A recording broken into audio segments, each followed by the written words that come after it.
Today we're going to do a quick demonstration on how to mount the TacMount onto your X10 platform. As you'll notice here, these are your main components. You have your landing gear extensions. This is the remote and the drop mechanism. This is the bracket that holds the drop mechanism on your TacMount. This is the TacMount itself, and here is our ResTube. The first thing we want to do is install the landing gear extensions. Very simple to put on. Slide over the landing gear. A little bit of gentle push on them will be enough to make them snug up onto the landing gear. That just gives us a little bit of room underneath the aircraft to be able to place the X10 TacMount. Next, we want to install the TacMount to the underside of the aircraft. Simply slide underneath the aircraft, and you'll notice it sits nicely right on top of the screw holes, which is where your light kit or your speaker can mount. And we're going to take our screws and we're going to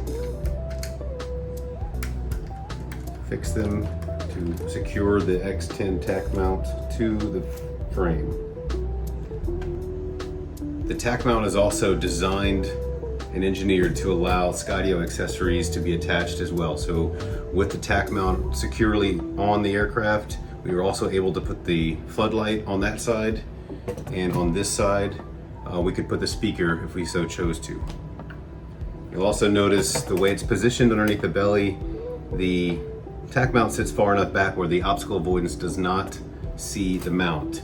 So you can keep the TacMount on permanently on your aircraft and use it when needed, as opposed to having to put the screws on each and every time.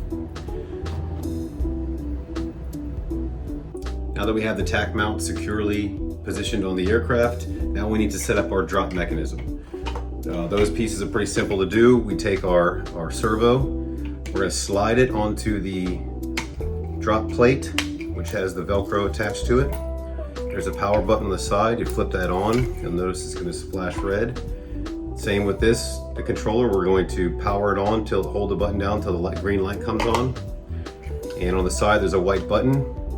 I can hit the button and it'll open and close our servo from the servo itself, and then I can also open and close it from the remote. Okay, so now what we need to do is we need to secure the payload onto the dropper. Pretty simple to do.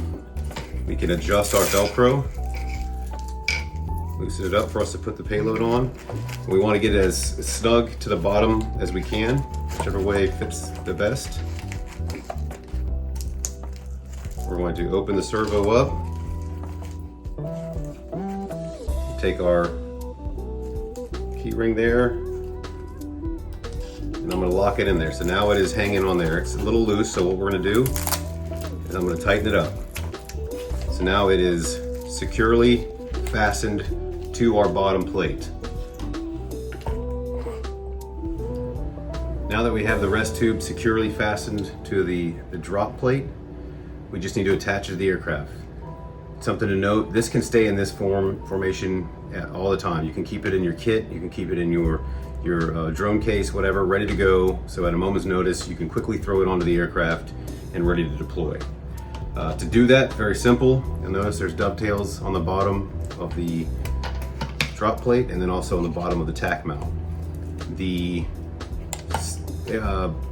ResTube is designed to center mass right below in the center of the aircraft. So when you place this on, you're going to come from the bottom. We're going to slide it up. You're going to snap it in place. And now it is secured onto the aircraft. All right, now we simply fly the aircraft over top of our target, and then to deploy it, we simply hit the unlock button and it deploys our payload. Very simple. Next, we will go over some tips and tricks with you to make this more useful in your everyday kit out for your aircraft.